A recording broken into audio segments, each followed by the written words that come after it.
Hello there, and welcome to Oldfield Forging Basics. Today's lesson, Simple Tongs. As always, there are more interesting and intricate designs out there. This lesson is aimed at those who are just getting started, and will be shown with as few tools as possible. We won't even need a pair of tongs, in case you ever wondered about that particular chicken and egg situation. For this project, you will need a center dot and a punch. If you don't have one of those, I know of a niche little underground blacksmithing channel that shows you how to make one from a car spring. Ideally, you will also need a bolster plate and a punch. A bolster plate isn't a complicated tool to make if you have a drill, but you can even punch different sized holes in a bar if you don't. A drift is simply the recipe I showed you for a punch, but made to the size diameter of hole you want to punch. The beauty of this is that it doesn't require hardening, as it simply widens a hole rather than punching it, meaning you can skip the hardening step entirely. For today's tongs, I'm going to be using half a meter of 12mm mild steel. This is quite long, as it allows me to hold the bar while forging it a little easier. High carbon steels are generally to be avoided for tongs, unless you're doing something specialised. Mild steel bar or even old rebar work just fine. Remember, these are going to be constantly getting hot and cooled. You don't want the steel that's going to be getting more brittle every time you quench it. So, I begin with a very accurate measurement of roughly 2 fingers width. This will give me the length of my first set down.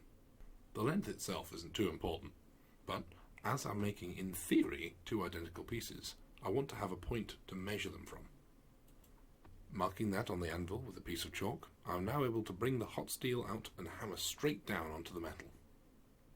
Note that I'm specifically aiming for the edge of the anvil here. I want to press the corner of the anvil into the steel for a sudden change in thickness. This is known as a step down.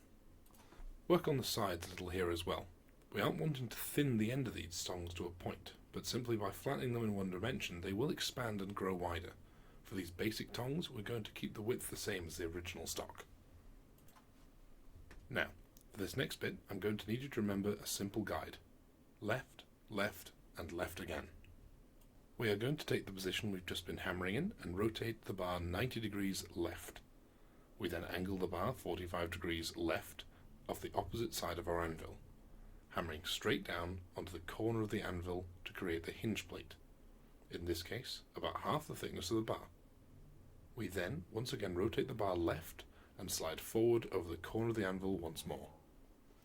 Then strike down, creating the back of the hinge plate at whatever dimensions you wish the reins of your tongs to be. Continue to thin out the reins and shape them to whatever length you fancy, leaving the rest of the bar connected for now. Take a moment to neaten out the corners and crisp up those angles if you want. Now, take out your center dot, assuming you didn't manage to lose it down the back of your sofa cushions for a week like I did, and mark as centrally in your hinge plate as possible. One firm strike is what you're after, you're only marking where the hole will go. Make sure that the tong sits flat on its own and doesn't wobble as you line up your dot. With your tong marked, take your punch and lay your tong flat. Aim for the dot you've marked, and with slow, accurate strikes, begin punching through the hinge plate. For a punch this size, you don't want to soften the steel too much, so make sure you take the punch out regularly and cool it. While over-tempering the punch isn't the end of the world, you absolutely don't want to get it to forging heat and rivet itself on the inside or whatever it is you're punching. It will make a phenomenal mechanical weld, which we absolutely do not want. You won't be able to punch all the way through, as there is going to be an anvil in the way. Flip it over and hit it from the back. Normally, we'd want to work the steel a nice bright orange or yellow. But to remove the slug, you can work it a little bit colder to add a bit more rigidity to the part you're trying to break off. If you're lucky, then the slug in the centre will just fall away. If not, don't fret, there's a fantastic tool called a bolster plate you can use. A bolster plate is a simple, flat piece of bar with whatever size hole you need drilled into it. This will support every part of whatever you're working on while also allowing somewhere for the slug and the punch to travel. Now I'm using a 6mm drift here. As I said earlier, you can make the drift using the exact same method as the punch, using whatever stock size you want your hole to be. You can of course drill the hole, but note that drilling will remove more steel than punching and drifting. Now the tong is pretty much completed. You can cut off the excess metal at whatever length you wish. I'm using the chisel we made in a previous video. Once again, good practice is to cool it off every now and then to prevent softening. Cut through 90% of your bar. You should be able to cool it and then snap it off. If you have trouble with this, then you can also chisel it from the side too for even less material. I personally recommend stopping before you go all the way through, or you might dent your anvil and blunt your chisels. Well done! Your tong is complete. Now simply go back to the beginning of the video and follow along again to make a second one the exact same size. If this is your second viewing, welcome back. Heating up the handles now, we are going to shape the reins a little to make them a bit more user-friendly. I tend to aim for a square, but some prefer rectangular. Generally, you'll want to round off the corners slightly to make them less abrasive on your hands. Make sure you're happy with the reins and the general shape of the tongs. It's a lot harder to edit them once they're attached together. Now, I recommend a store-bought rivet for this. If you're a bit more experienced, you can make your own. But if this is still early days for you, then you'll find that a lot of pressure hinges on this part. Literally. So I'd go with something that you know is going to be even from the get-go. If you can't find rivets, then you can use other things. And although I can already hear the comment section, you can even use a bolt or thick nail if you have no other option. Slot your rivet into the hole of your tongs and heat it up over the fire. Have it on low, so you don't burn off the end and you heat it nice and evenly. Bring it out, flip it over and place a second tong over the hot rivet and hammer down onto it, widening the end.